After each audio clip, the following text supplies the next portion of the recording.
Les amis, bonjour et bienvenue pour une nouvelle vidéo dans laquelle mon acolyte va restaurer un moteur de DR350S qu'on lui a confié. Donc c'est uniquement lui qui va travailler aujourd'hui. J'espère que cette vidéo va vous plaire, il y aura des éléments communs à ce qu'on a déjà fait sur le DR de mon acolyte justement, mais il y aura des éléments qu'on n'a pas dressés. Notamment le fait que ce moteur a un kick et pas celui de mon acolyte. Et on va faire quelques opérations supplémentaires, donc accrochez-vous, ça va être sympa. Donc il commence par déposer le kick, qui est maintenu par une seule vis, pour pouvoir ensuite déposer le couvercle, enfin le carter d'embrayage.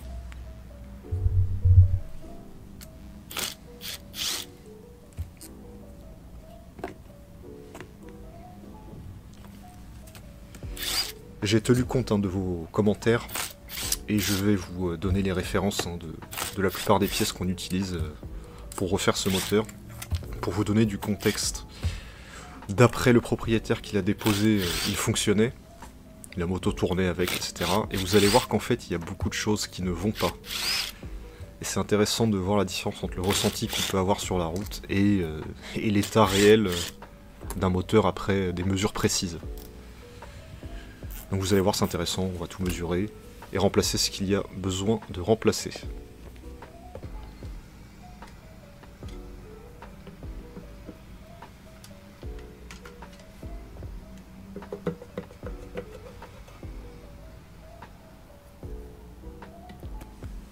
Jusque là, rien de spécial à signaler. Il est assez propre de l'intérieur, il faut dire. Je crois qu'il n'a pas tant de kilomètres que ça, mais je n'ai pas le kilométrage exact en tête. Mais malgré tout, vous allez voir qu'il y a du travail quand même. Ici, mon acolyte va déposer l'ensemble embrayage pour mesurer les disques, notamment. Bon, en général, il n'y a pas trop de problème à ce niveau, vu que c'est un embrayage en bain d'huile. Donc normalement, ça fait quand même plusieurs dizaines de milliers de kilomètres sans problème. Surtout si on s'en sert bien et qu'on sait débrayer.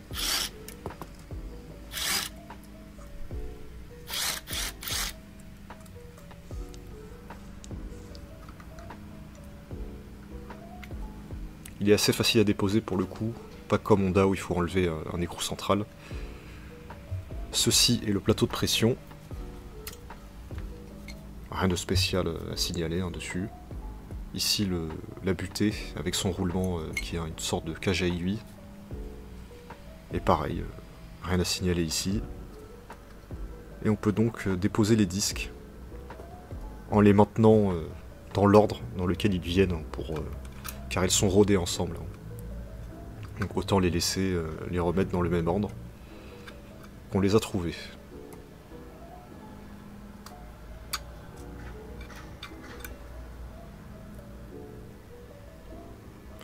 Et encore une fois, vu que c'est un embrayage en bain d'huile, il n'y a pas de marque sur la cloche ou la noix, contrairement aux embrayages à sec des Ducati. Bref, mon acolyte va mesurer la longueur libre des ressorts. Et on voit qu'ils sont parfaitement dans les clous, la limite étant à 29,5 et on est au-dessus de 30.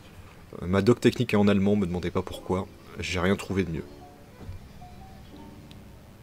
Pareil pour les disques garnis, l'épaisseur minimale doit être de 2,4. Donc on est largement dans les clous. Ici le sélecteur est soudé à l'axe, donc pas le choix, il faut le découper à la disqueuse. Et ces pièces seront remplacées ensemble de toute façon. Sinon impossible de déposer le carter à gauche.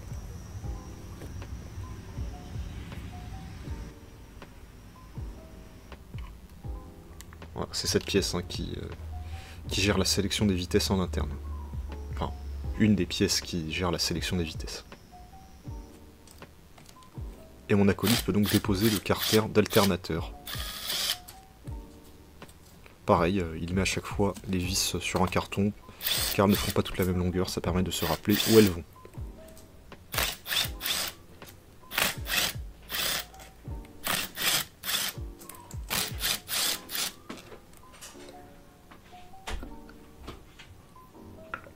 Et la première surprise arrive tout de suite.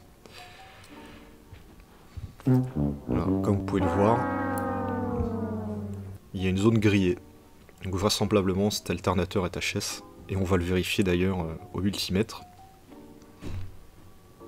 Car ici on devrait avoir une valeur de résistance faible. Mais en fait on voit qu'il y a un circuit ouvert entre les phases.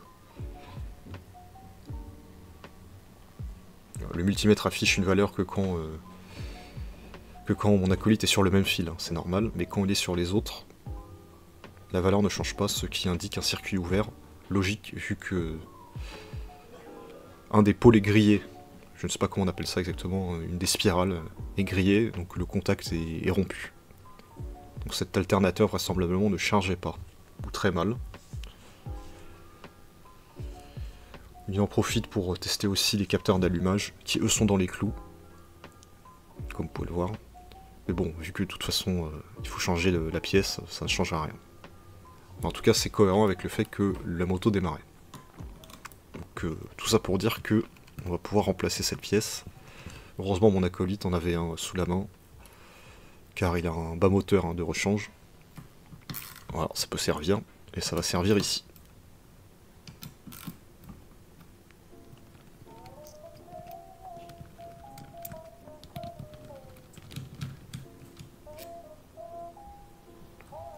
Et l'alternateur et les aimants ne forment qu'une pièce, donc il faut tout remplacer. Pas le choix.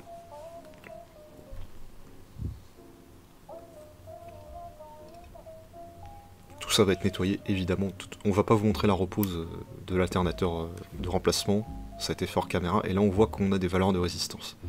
Alors qui peuvent paraître un peu supérieures à ce qui est prévu, mais c'est aussi le multimètre de mon acolyte qui n'est pas des plus précis. L'important est d'avoir des valeurs similaires sur toutes les phases. C'est le cas ici. Hein. Il tombe sur 2 à 3 sur chaque phase, à chaque mesure. Donc, étant donné que ces valeurs sont cohérentes sur toutes les phases, on considère que l'alternateur est ok. Et de toute façon, visuellement, il a l'air bon. Et pareil, ici, on mesure les résistances des capteurs, et on voit qu'elles sont dans les clous.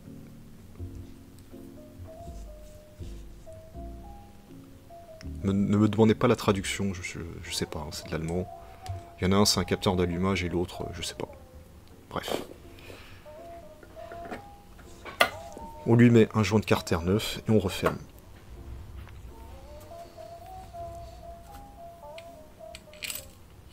Alors 2 des vis reçoivent un joint en cuivre, pour l'étanchéité.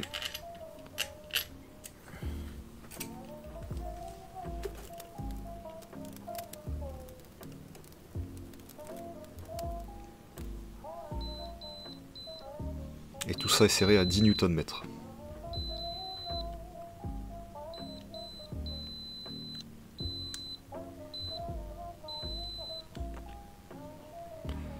Et on peut passer à l'autre côté. Donc dans l'autre carter, mon acolyte va remplacer tous les joints, en commençant par le joint du kick.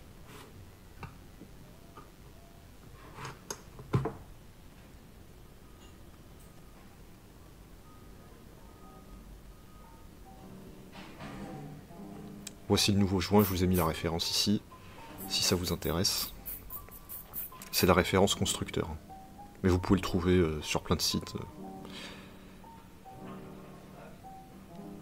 Et la lèvre va vers l'huile, donc vers l'intérieur du moteur, hein, ici. La lèvre, c'est-à-dire la partie creuse.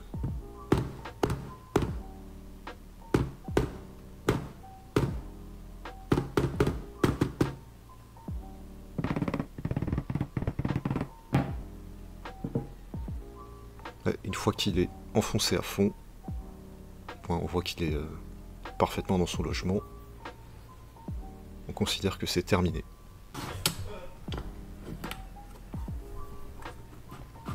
Ensuite mon acolyte va remplacer le joint en cuivre qu'il y a derrière cette vis. Alors je ne sais pas à quoi elle sert. Elle ne débouche sur rien, je ne saurais pas vous dire à quoi sert cette vis. Elle ne tient à rien, je ne sais pas. Je ne suis pas allé vérifier, mais bon. Tant qu'on y est, on lui met un nouveau joint.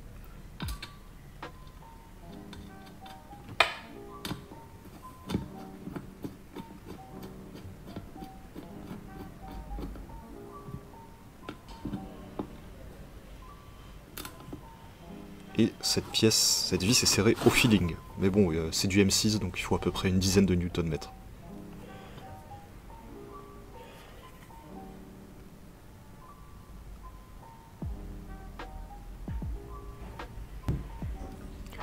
Ensuite, on va remplacer le joint de vilebrequin, dit joint de la mort hein, sur les forums. C'est un joint qui emboule vilebrequin et qui a un rapport avec la pression d'huile. C'est pour ça qu'il est remplacé souvent, car il peut causer des pertes de pression d'huile et donc des serrages moteurs, apparemment. On l'avait remplacé sur le derrière de mon acolyte, donc on va le faire ici aussi.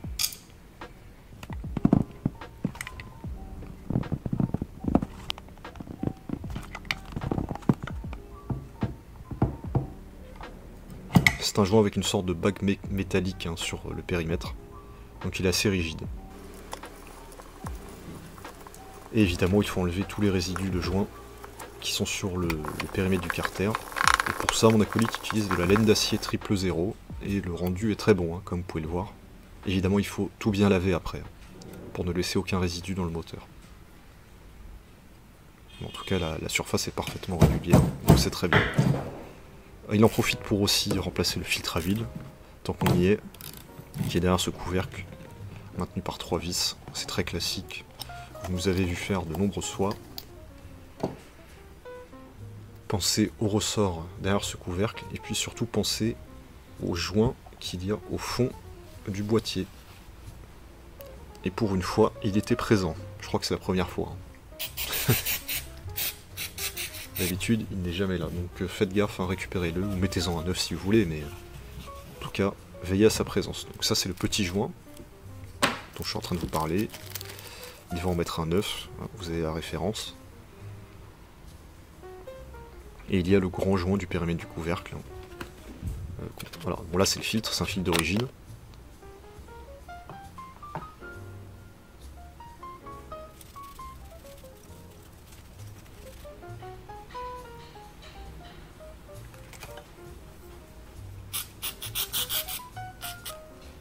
Et le joint du couvercle dont je vous parlais.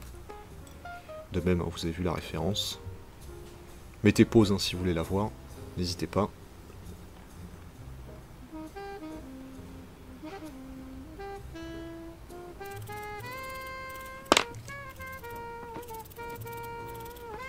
Comme d'habitude, nettoyage des vis.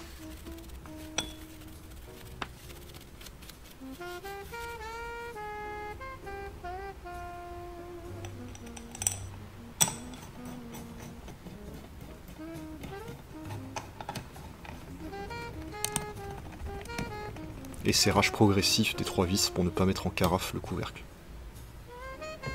Et ces vis sont serrées à 10 Nm.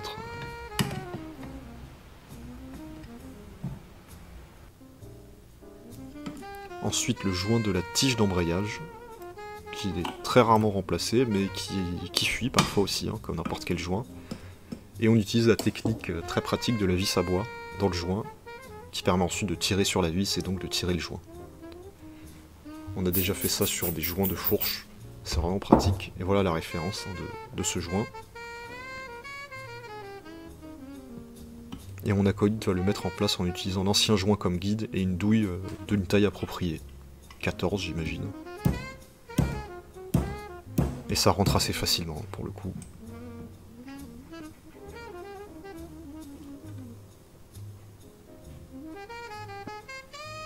Et on va pouvoir passer à l'ouverture du moteur, le moment que vous attendiez tous. Donc il convient de déposer les vis dans une séquence en croix en commençant par l'extérieur.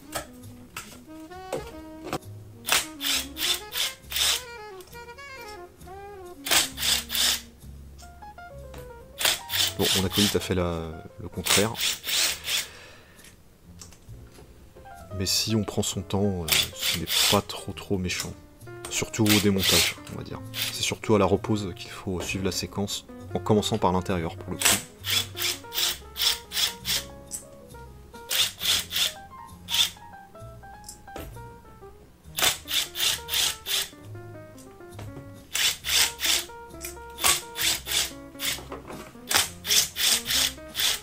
Et il y a 12 vis qui tiennent ce couvercle de culasse qui fait aussi office de palier d'arbre à câble.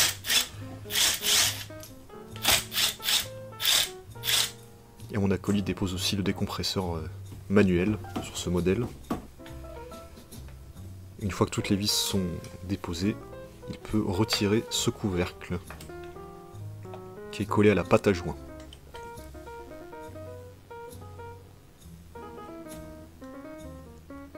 et on constate avec bonheur qu'il est en très bon état.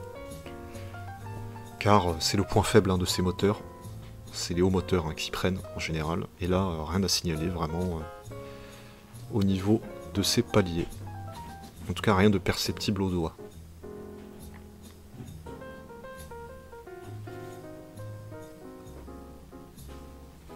Donc bonne nouvelle.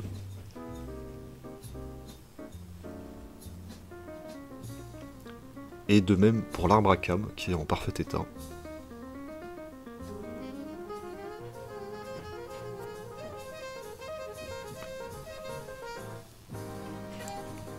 Ensuite il convient de déposer les vis du pignon d'arbre à cam qui sont maintenues en place par une espèce de rondelle freinée, je ne sais pas comment elle s'appelle exactement. Il faut redresser la languette et ensuite on peut desserrer les vis. Ensuite on peut déposer le patin du tendeur, enfin le patin côté tendeur de chaîne de distribution, celui-ci, qui est maintenu par une vis, qui est en bon état, pareil, rien à signaler. Et ceci permet, une fois que la chaîne est détendue, de déposer l'arbre à cam avec son pignon.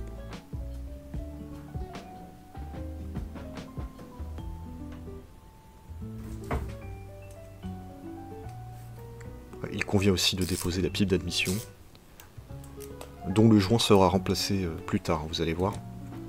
C'est pas du luxe de changer ce joint d'ailleurs. Là on voit qu'il est vraiment aplati, donc il n'est pas réutilisable. Ensuite dépose du tendeur de chaîne, très simple, il y a la vis du milieu en fait qui cache le ressort, qui fait la tension de la chaîne, et ensuite le tendeur sur le bloc en tant que tel est maintenu par deux vis. Et le passage d'huile vient avec. Rien à signaler de spécial à ce niveau. Ensuite dépose de la culasse qui est maintenue par les 4 vis longues qu'il convient pareil de retirer progressivement en croix. Alors pour les prises de vue, désolé, cette vidéo a été tournée il y a longtemps et mon acolyte n'avait pas encore de trépied à disposition, donc les angles ne sont pas toujours idéaux. Il a fait de son mieux, voilà. Donc une fois que les vis sont progressivement dévissées en croix, il peut les retirer. Il y en a 4. Elles sont différentes d'un côté et de l'autre. Il y en a 2 qui sont plus longues que les autres. Ensuite il y a 2 écrous qui maintiennent la culasse au cylindre, un de chaque côté. Et la culasse peut venir. Et là on va constater que la chambre de combustion est grasse, ce qui indique que ce moteur consommait de l'huile, et vous allez voir, il en consommait, étant donné les mesures des segments, vous allez voir. Il y a un deuxième guide patin de chaîne de distribution qui est ici, il est juste posé, il est maintenu par la culasse au-dessus, et on ne peut le retirer qu'à ce moment. Ensuite il reste 2 écrous de maintien du cylindre au bloc. Ce sont des empreintes de 10 et le cylindre peut venir.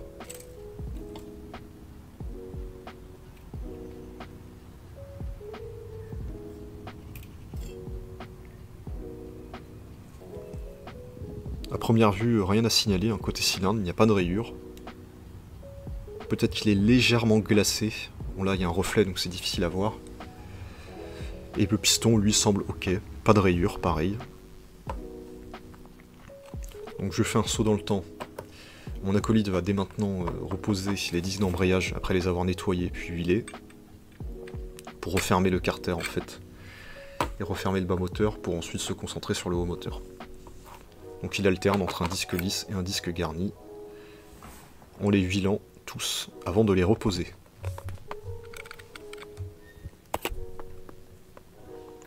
Je vous passe ça en vitesse, c'est la même chose pour tous les disques. Et enfin le plateau de pression qui n'a pas de sens sur ce moteur. Puis les 6 ressorts d'embrayage et enfin les vis, dont une neuve, parce qu'il y en avait une qui était cassée. Et il peut donc reposer ce carter avec un joint neuf et des joints neufs sur le carter. Donc tout sera parfaitement étanche ici.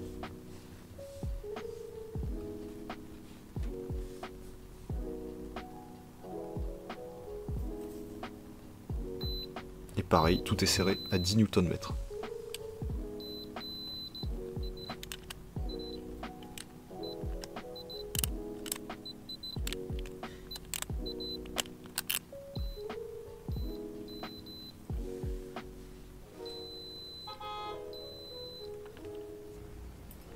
Donc c'est parti pour le contrôle des segments, et là, surprise mais qui n'en est pas une, ils sont complètement HS. Donc mon acolyte prend la cale de 0,7 qui est la limite et elle passe sans problème. Donc il va monter jusqu'à constater l'écart, hein, l'ouverture de ces segments qui est vraiment hors cote. Donc 0,8 passe. 0,9 ne passe pas, donc on est quelque part autour de 0,85. Donc le segment est mort. Et pour le deuxième segment, qui a la même limite, hein, de 0,7, même chose. Je vous les fais pas tous. Et on voit que un passe. Donc on est vraiment à l'ouest, si je puis dire. Donc ce qui montre que ce moteur consommait de l'huile vraisemblablement et n'avait pas toute sa compression, d'ailleurs. Donc ces segments seront remplacés. Ensuite mon acolyte va déposer les soupapes. Vous verrez là aussi, on a trouvé un petit problème sur les soupapes. Donc il ne fait pas ça pour rien du tout. Il va remplacer les joints de queue de soupape, après vous allez voir. Donc côté admission ça va. Il me semble que ça c'est les soupapes d'admission. En général les soupapes d'admission n'ont pas trop de problème parce qu'elles sont rincées par le mélange. Il peut ensuite déposer les joints de queue de soupape qui peuvent causer de la consommation d'huile aussi. Donc voilà, les soupapes d'échappement sont grillées et elles ne sont plus étanches. Et ce malgré un rodage, donc il va les remplacer avec des soupapes qu'il avait par ailleurs, ça tombe bien. Et il va roder toutes les soupapes ici avec de la pâte à roder, en deux passages, un gros et un petit grain. Je vous passe ça en vitesse, mais l'idée est de les frotter contre les sièges de soupape pour obtenir une étanchéité métal-métal parfaite. Et ça va restaurer les performances de la moto.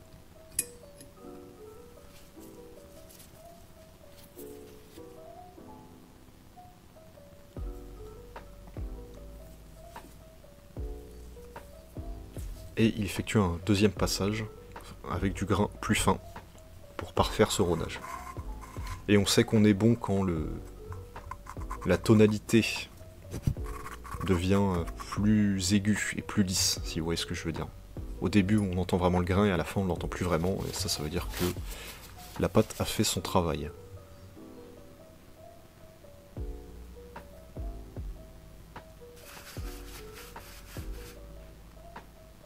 Voici les joints de queue de soupape neufs, avec la référence que vous voyez juste ici.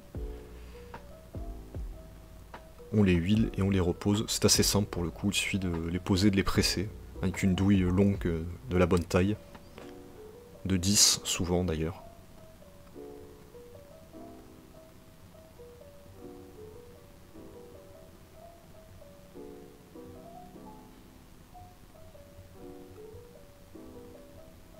Et une fois que c'est au fond, c'est bon, pas besoin de forcer.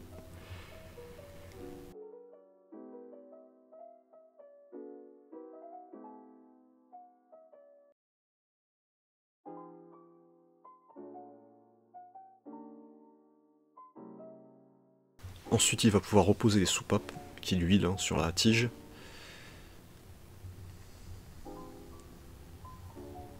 Il faut évidemment les reposer là où elles ont été rodées. Ce qui est le cas ici, hein, bien sûr. Elles ont été repérées.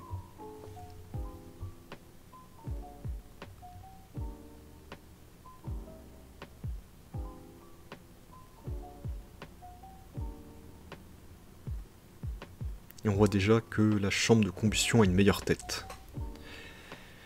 Et mon acolyte utilise donc l'outil de dépose-repose de ressort de soupape pour compresser le ressort et pouvoir remettre les demi-lunes qui les maintiennent en place. L'astuce ici est de graisser ces demi-lunes pour qu'elles collent le temps de les placer, sinon elles ont tendance à tomber. Mais la graisse, avec sa viscosité, les colle et ça permet de les mettre là où on veut les mettre. Dans les gorges hein, de la queue de soupape.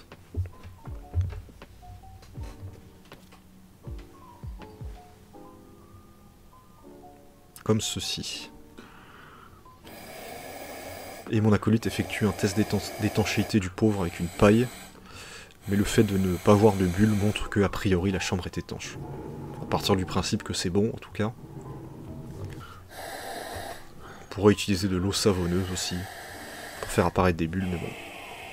On aurait déjà vu une fuite je pense, si ce n'était pas étanche. Donc on passe au piston qui a été nettoyé, comme vous pouvez le voir. Et on va lui mettre des segments neufs. Avant cela, on va les mesurer hein, dans le cylindre. Il faut placer la marque vers le haut, toujours.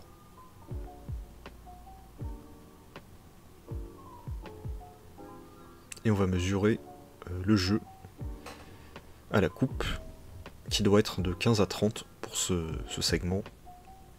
Donc la cale de 35 ne doit pas passer. Et elle ne passe pas. Donc le jeu est inférieur à 35. Donc on est dans les clous, sachant que le piston, enfin le cylindre n'a pas été réalisé, donc peut-être qu'il a pris un peu d'ouverture. Voilà. Mais en tout cas on est dans les clous, donc pas de problème. Et pour le deuxième segment, on doit être entre 35 et 50. 40 passe, donc ça c'est bon, mais 50 ne doit pas passer. Ou si elle passe vraiment avec un très fort contact, mais là c'est pas le cas. Donc on est dans les clous, pareil. Donc ces segments sont ok. Et il va donc pouvoir les poser sur le piston. En commençant par les racleurs, il les pose d'un bloc, pourquoi pas. Ça fonctionne. Ils sont assez pénibles à poser parfois ceux-là. Ensuite le segment de compression, c'est celui du milieu.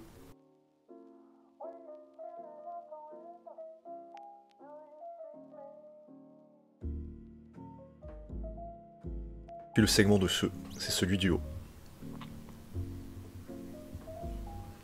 Et ensuite il va les tiercer, c'est-à-dire désaxer les ouvertures pour ne pas permettre à la compression à l'huile de passer à travers. Donc il faut les tiercer à 120 degrés les uns par rapport aux autres.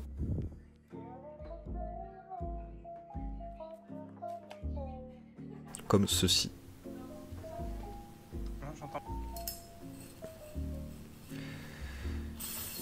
Et bien sûr, mon acolyte en profite pour honner le cylindre, ce qui va améliorer l'étanchéité, plutôt la rétention du film d'huile sur le cylindre, comme vous pouvez le voir ici. Et c'est parti pour le remontage avec un joint d'embase neuf.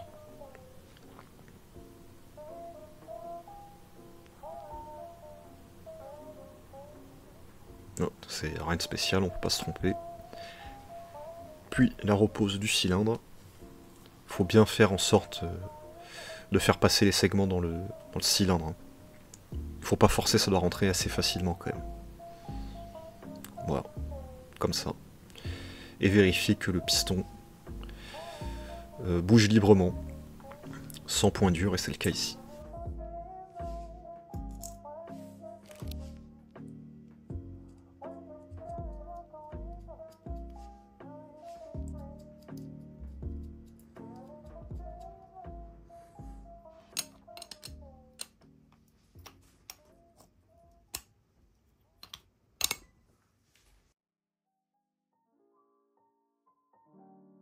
Il faut remettre ce guide maintenant, car on ne peut pas le remettre après avoir posé la culasse, donc n'oubliez pas, hein, si jamais vous refaites votre moteur, pensez-y.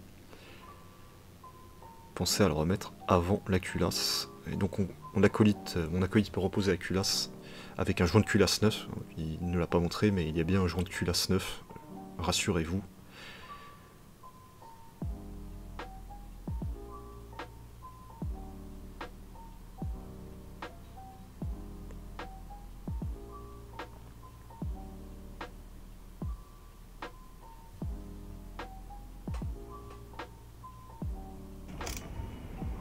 Et c'est parti pour un serrage en croix de la culasse.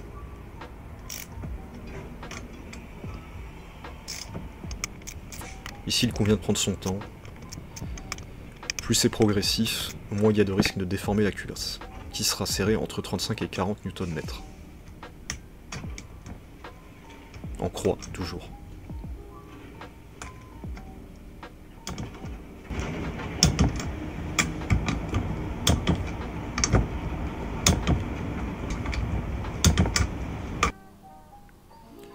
Et enfin, les écrous de maintien de la culasse avec le cylindre, qui sont serrés à une vingtaine de Nm, mais c'est impossible de passer une clé ici, donc on le fait au feeling.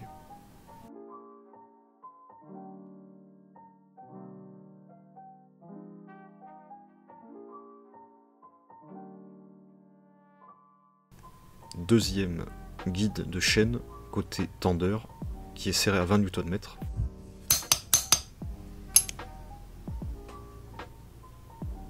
Ici il y a une clavette de positionnement de l'arbre à cam, donc ne l'oubliez pas, pareil. Et mon acolyte graisse les paliers et les zones de contact en métal qui reçoivent l'arbre à cam pour ne pas l'user au premier démarrage. Donc c'est un mélange d'huile et de graisse. C'est un peu la pâte d'assemblage du pauvre. Enfin la graisse d'assemblage du pauvre. Mais je pense que c'est la même d'ailleurs qu'on achète en boutique.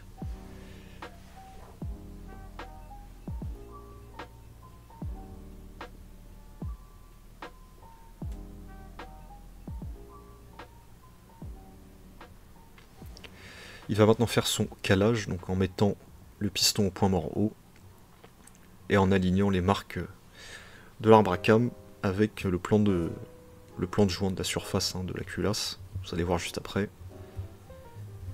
Mais il faut jouer avec la chaîne, le pignon et l'arbre à cam jusqu'à ce que l'alignement soit parfait. Comme c'est le cas ici, les deux marques de l'arbre à cam doivent être alignées avec le plan de joint. Cela étant fait, il va pouvoir remonter les vis du pignon qui ont été nettoyées et enduites de frein filet.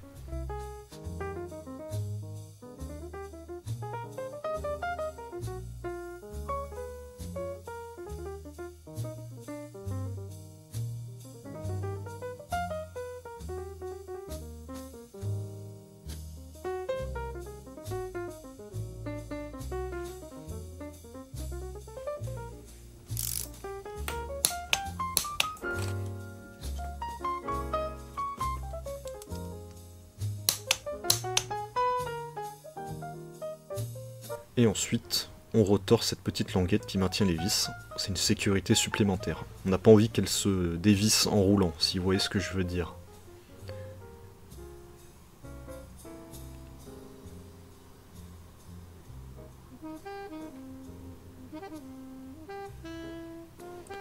Ensuite, repose du tendeur de chaîne de distribution. Pour le remettre dans sa position de départ, il convient d'enlever cette vis avec le ressort, d'appuyer sur cette languette et de le repousser. C'est un peu un mécanisme de cliquet en fait. Nouveau joint. Il y a un torique aussi au niveau de la vis du ressort.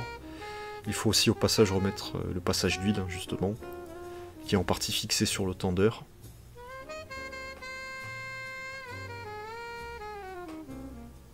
Qui va être serré à 10 Nm.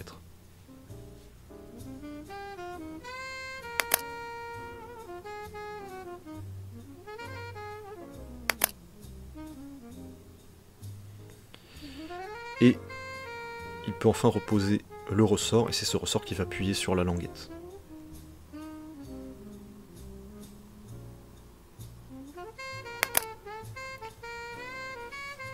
Et la chaîne est maintenant tendue. Avant de reposer le couvert de culasse, il va remplacer le joint du décompresseur, qui est un joint à lèvres, pareil.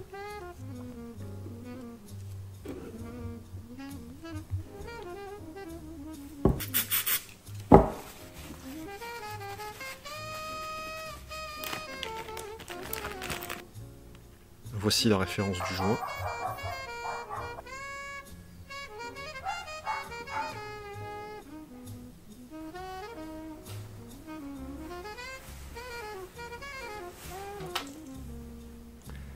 Et c'est parti pour la repose. Comme je l'ai dit, c'est l'étanchéité se fait par de la pâte à joint. Le jeu en fait c'est d'en mettre le moins possible. Pour ne pas que ça déborde vers l'intérieur du moteur et que ça tombe dans le carter et que ça bouche la crépine, etc. etc. De toute façon, c'est pas plus on en met plus c'est étanche, donc il faut vraiment en mettre le strict nécessaire.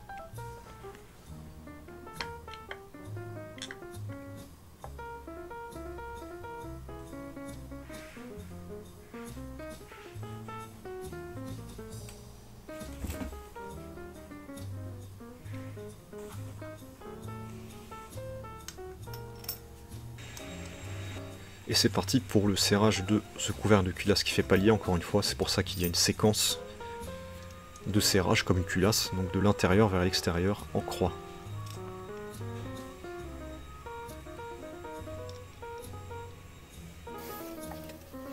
Voilà, comme ceci, il est en train de suivre la séquence.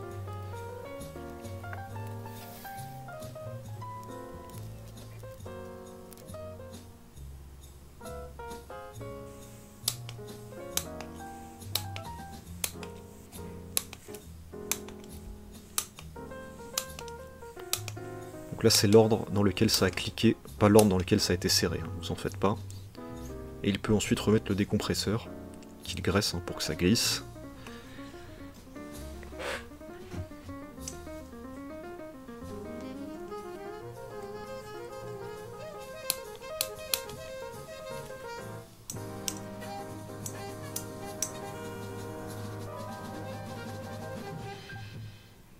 Des joints neufs pour les banjos des passages d'huile.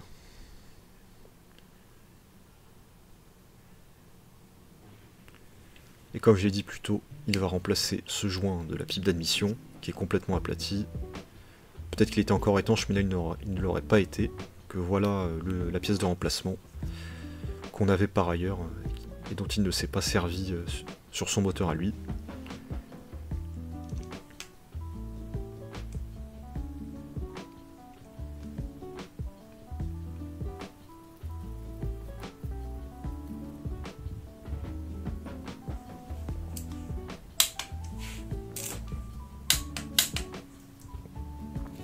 Et évidemment, il en profite pour faire le jeu aux soupapes, c'est beaucoup plus simple, moteur déposé. À l'admission, on vise 0,05 à 0,10. Je vous passe ça en vitesse, hein, vous l'avez déjà vu plusieurs fois.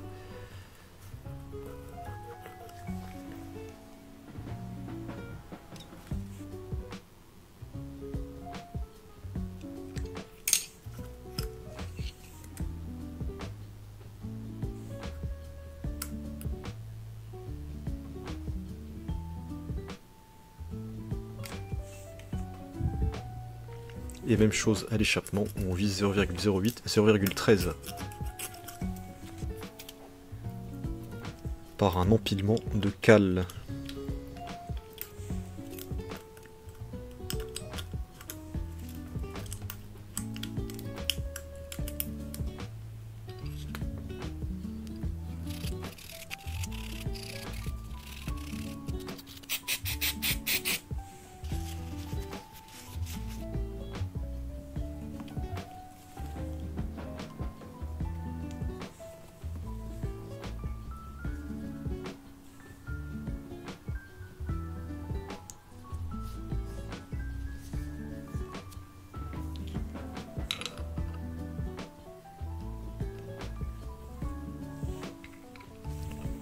Et on touche au but les amis. Ce moteur est remonté, réglé, tout propre.